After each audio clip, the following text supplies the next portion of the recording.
Assalamualaikum warahmatullahi wabarakatuh. Selamat pagi para penonton YouTube-nya Pak Jeki dan teman-teman yang ada di sini, siswa-siswa SMA saya. Nah, perkenalkan dulu, saya Rolita Adelia, NIM 048, mahasiswa Sosiologi UNESA semester 4. Nah, kali ini materi yang kita ajarkan adalah metode penelitian, khususnya kualitatif. Nah, model pembelajaran yang akan diterapkan, kita akan memberikan post-test berupa 10 soal dan nanti ada nilai yang tertera. Lalu kita akan bahas bareng-bareng nih tentang soal itu. Oke, lanjut. Di kanan saya ini ada Mbak Aurora dan yang di kiri kita ada Mbak Siti. Kita lanjutkan langsung aja ke post test. Nah, saya kasih waktu 10 menit aja ya. Ya, oke. Sekarang dimulai. Ayo buka HP. Link udah saya share di grup. Kita langsung ke pembahasan soal pertama ya. Tadi kan Siti skornya 40, Aurora 70. Ya udah ya, kita bahas aja biar tes selanjutnya itu baik. Oke, lanjut nomor 1. Berikut yang bukan merupakan metode pengamatan berdasarkan keadaan lapangan dan kebutuhan. Nah nih, Aurora jawab biasa ya. Iya, Bu. Kalau Siti? Pengamatan terlibat, Bu. Ya, pengamatan terlibat.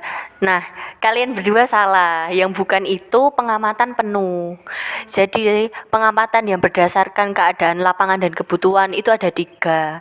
Yang pertama, biasa, terlibat, sama terkendali. Itu maksudnya gimana? Nah, kalau biasa itu kita tuh jadi tidak terlibat hubungan emosi sama informan. Jadi kita cuma ngamatin aja gitu. Kayak nggak interaksi gitu loh. Ataupun kehidupan sehari-harinya kita juga nggak tahu gitu. Terus kalau pengamatan terlibat, nah terlibat itu jadi tuh kita tuh langsung ke kehidupannya si informan, kita ngikutin. Ini bukan wawancara loh ya. Jadi kayak ngamatinya tuh lebih banyak daripada pengamatan biasa kayak gitu.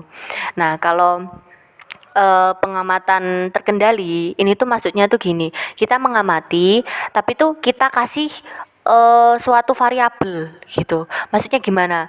Misal ya, oh kamu harus nonton film ini ya, nanti aku amatin gitu. Jadi situasinya tuh kita kendalikan gitu loh. Kita kasih bimbingan gimana dia melakukan sesuatu biar kita bisa dapat suatu data kayak gitu. Nah, itu namanya pengamatan terkendali. Nah, dia paham ya. Lah, lanjut nomor 2. Pengamatan terlibat adalah pengamatan yang melibatkan diri dalam kehidupan masyarakat. Tapi ini menggunakan, nah ini Aurora bener nih, first hand. Terus kalau Nurul jawabnya interaksi simbolik. Kenapa kok bisa interaksi simbolik nih? Karena saya mengiranya itu ada interaksi di dalamnya, Bu. Oh gitu. Nah, kalau interaksi simbolik itu tuh ke teori, sama yang jawaban B struktural fungsional itu juga teori. Fakta sosial kan juga kan tentang teori. Nah, tapi kalau teknik pendekatan itu Verstehen. Tahu nggak Verstehen apa? Tidak tahu, Bu, apa itu? Kalau Aurora? Tidak tahu. Jadi first hand itu pengamatan berdasarkan tindakan seseorang, seperti itu, Bu. Oh iya, nama lain Verstehen itu interpretative understanding gitu. Jadi kita lihat seseorang melakukan sesuatu, itu kita nafsirkannya gimana gitu kan. Kan kadang ada orang yang ngasih kita coklat atau lihat orang itu ngasih bunga kan pemikirannya kan beda-beda. Ada yang mikir itu hadiah, ada yang mikir itu ungkapan cinta kayak gitu kan. Nah, itu namanya Verstehen gitu. Lanjut ke nomor 3. Keterlibatan peneliti mengerjakan apa yang dilakukan informan dalam kehidupan sehari-hari dinamakan keterlibatan. Nah, kalau Aurora jawabnya, wah kalian kompak ya, jawabnya benar semua. Iya, kenapa kok mikirnya aktif? Apa karena ada terlibat sehari-hari gitu? Iya, soalnya kalau aktif itu berarti ada interaksi di dalamnya, Bu. Ada percakapan-percakapan gitu. Oh iya, kalau Aurora? Iya Bu, sama. Jadi saya melihatnya kalau aktif itu berarti kita juga ikut apa ya, ikut aktif beraktivitas di dalamnya seperti itu Bu. Ya, kenapa jawabnya nggak penuh? Padahal kan ada keterlibatan penuh. Kalau penuh, firasat saya tidak seperti itu, Bu. Saya memilihnya aktif. Oh ya ya, ya udahlah langsung saya terangkan ya, sekalian nanti menerangkan bawah-bawahnya juga nih, soalnya ada hubungannya. Nah jadi keterlibatan itu ada setengah-setengah, ada penuh, ada aktif sama pasif. Kalau pasif itu kita ya tadi kayak cuman mengamati, jadi tidak pernah menyinggung informan. Jadi kita tuh dia tuh nggak tahu kalau kita amati, itu pasif. Jadi kita cuman ngamati aja, itu pasif. Terus ada aktif. Aktif itu kita terlibat dalam kehidupan sehari-hari informan. Ya kayak misal kita neliti tentang pemulung ya, ya udah kita ikut dia mulung gitu. sorry. Iya lanjut. Tapi kalau penuh itu berarti kita tuh malah bener jadi apa ya, bagian dari masyarakat itu gitu. Kayak misal pemberdayaan masyarakat. Jadi kalau kita nggak ada itu dicariin gitu. Berarti kita tuh udah terlibat secara penuh, bukan aktif lagi. Jadi kalau kita penuh, keterlibatannya itu di atas aktif gitu, soalnya sudah jadi bagian dari masyarakat gitu loh, kayak kamu tuh kayak dianggap juga berperan, padahal kamu cuma neliti kayak gitu. Ini tuh perlu waktu yang paling lama kalau penuh, keterlibatan penuh. Nah, kalau keterlibatan setengah-setengah, kita tuh lihat dari dua sudut pandang.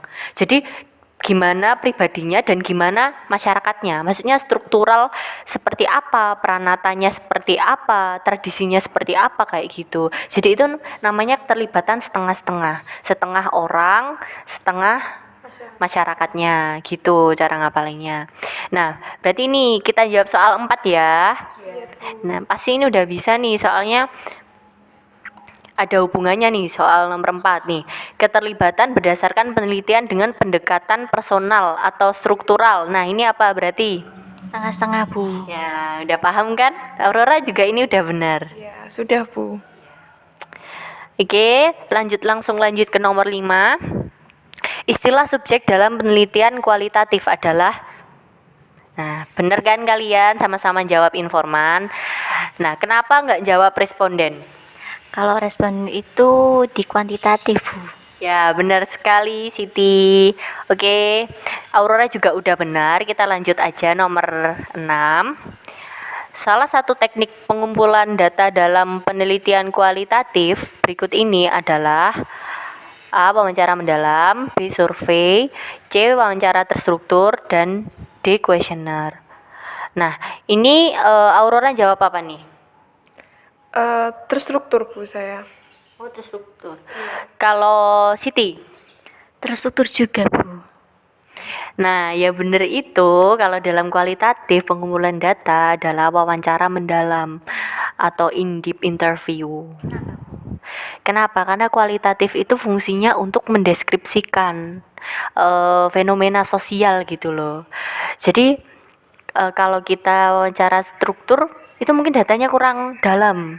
Jadi wawancara mendalam itu kayak kita tuh tahu misal tindakannya seperti ini. Nah, ketika kita kayak menemukan keganjilan atau kok ada yang ganjal, terus kok tindakannya gini. Nah, kita gimana cari info lebih dalam gitu agar semakin empiris, semakin sesuai dengan logika kayak gitu. Itu semakin baik kalau penelitian kualitatif kayak gitu.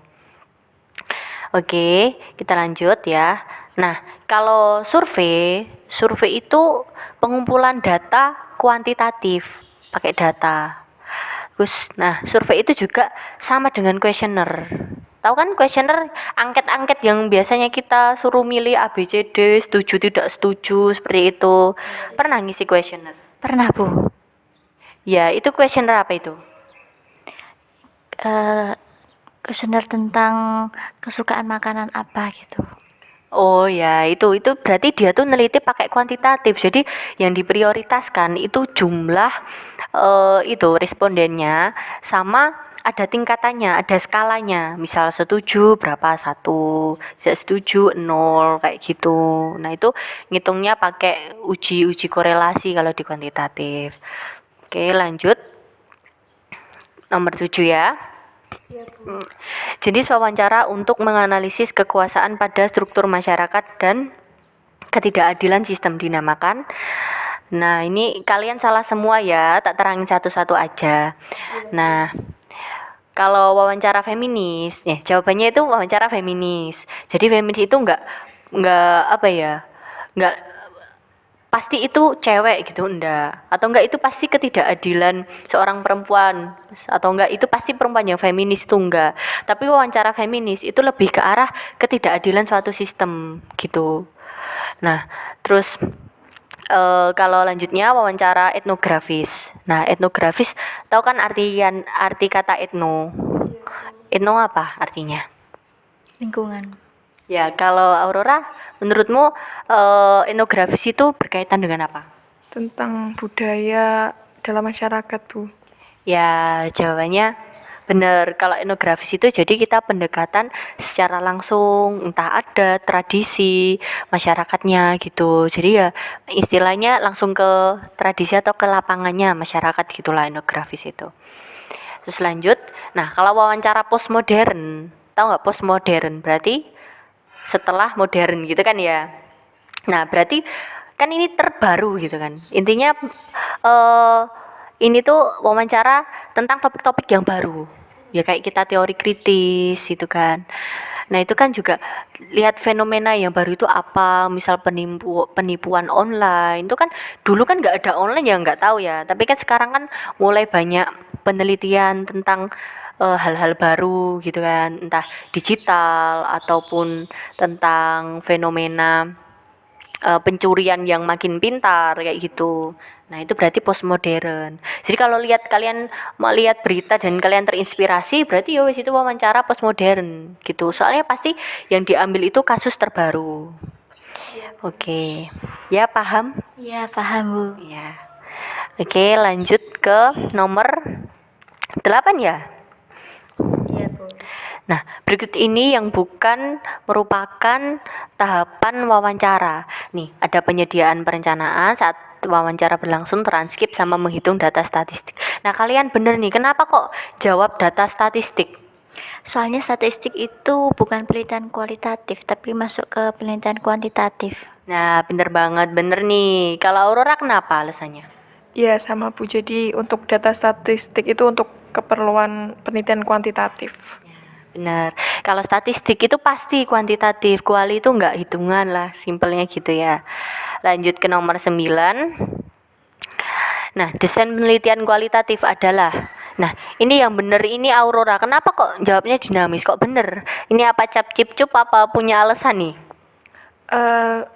Kalau saya tadi karena masyarakat ya objeknya, jadi kayak kita terjun ke lapangan gitu. Jadi menurut saya bakal dinamis gitu. Jawabannya tuh nggak statis gitu, pasti berubah menyesuaikan apa yang kita teliti waktu itu, seperti itu, Bu. Ya, benar. Nah, ini Siti, ini salah ya, khusus. Kenapa jawabnya khusus? Karena saya tidak tahu. Kita lanjutkan ya. Kalau kuantitatif itu pasti khusus, terperinci, sama statis gitu. Jadi kan kayak kita nggak bisa mengubah pertanyaan gitu kan. Masuk kuesioner mau kita rubah, mau kita tambahin kan jadi kalau digeneralisasikan kan nggak bisa, ya kan? Itu malah nanti datanya bingung kan ngolahnya. Makanya kuantitatif itu kenapa statis kayak gitu. Jadi memang nggak bisa berubah-ubah. Jadi kalau kita udah menetapkan instrumen penelitian ya udah gitu. Nah, lanjut ke nomor 10. Ini nomor terakhir ya. Nah, tujuan dari penelitian kualitatif. Nah, ini kenapa kok Nurul jawabnya menjelaskan hubungan antar variabel? Kalau menjelaskan hubungan antar variabel itu merupakan tujuan dari penelitian kuantitatif. Lah, ini kan pertanyaannya kualitatif. Tujuan penelitian kualitatif. Salah baca tah? Oh, Iya, salah baca ya. Ya, berarti kurang cermat itu. Terus Aurora bukan kecuali, saya kira ini kayak gitu. Lah ini Aurora kok bisa mendeskripsikan realitas sosial? Bener nih. Kenapa jawabannya itu? Ya, karena menurut saya penelitian kualitatif itu kan benar-benar penelitian real yang ada di lapangan kan Bu. Jadi memang yang ada itu hasilnya seperti itu gitu Bu. Oh iya benar. Nah, ini kalau menguji teori itu tujuan penelitian kuantitatif. Soalnya eksperimen tuh kan kita gimana ya? Eksperimen itu untuk menguji teori. Teori itu juga nanti kembali lagi ke eksperimen. Apakah sesuai dengan eksperimen? Begitupun juga apakah eksperimen yang dilakukan itu sesuai teori. Nah, kalau misal yang ditemukan itu berbeda dengan teori yang dulu dan ini tuh lebih relevan, lebih masuk akal dan bisa dibuktikan kan. Nah, makanya ini nanti bakalan teorinya baru lagi kayak gitu. Berarti memang data kuantitatif itu untuk menguji teori. Beda karo kualitatif. Kualitatif kan kita pasti wawancaranya itu spesifik ya kan. Kayak misal kita nyari tahu tentang gepeng, tahu kan gepeng, gelandangan pengemis. Nah, itu kan setiap tempat kan beda. Ada yang modelnya gepengnya kayak gini ya gitu. Nah, jatuhnya kita ke studi kasus. Nggak bisa kita bikin ini teorinya ini tuh jawabannya wawancara tuh seperti ini apakah sama dengan yang lain. Nah, itu kan nggak bisa gitu. Nah, makanya menguji teori itu kuantitatif pastinya ya. Kalau yang C menjelaskan hubungan antar variabel, benar tadi kata Nurul, itu kuantitatif. Kuantitatif itu bisa 2 variabel, 3 variabel gitu. Kayak pengaruh gadget pada kehidupan sosial anak gitu. Itu kan dua variabel. Nah, itu kuantitatif. Terus yang D generalisasi ya, tadi yang udah saya jelasin tadi. Nah, generalisasi ya berarti kita tuh bisa kesimpulannya kita itu diterapkan di kasus lain itu. Misal kalau eksperimen ya ini kuantitatif, itu kita cari tahu tentang analgetik yang ada di pohon talok, fungsi untuk mengobati memar itu analgetik atau nyeri. Nah, itu kan pasti kalau diuji di semua dunia itu kan pasti sama kan, soalnya pohon talok ya kan. Beda kalau kualitatif itu sesuai dengan subjek kita, lokasi kita ya gitu kan ya. Nah, oke. Sampai saat ini ada yang dipertanyain nggak? Ini udah selesai nih soalnya. Ada? Saya ingin tanya terkait yang jawaban aktif dan pasif tadi Bu. Yang pasif yang nomor berapa tadi Bu? Coba diulangi lagi. Iya, saya cek dulu ya. Kayaknya nomor 1 deh. Oh ini ya, nomor 4 ya, sama nomor 3 ya. Ya langsung saya jawab aja ya. Kalau pasif itu kita cuman lihat pengamatan biasa gitu. Sama kayak pengamatan biasa kan, keterlibatan pasif itu sama dengan pengamatan biasa.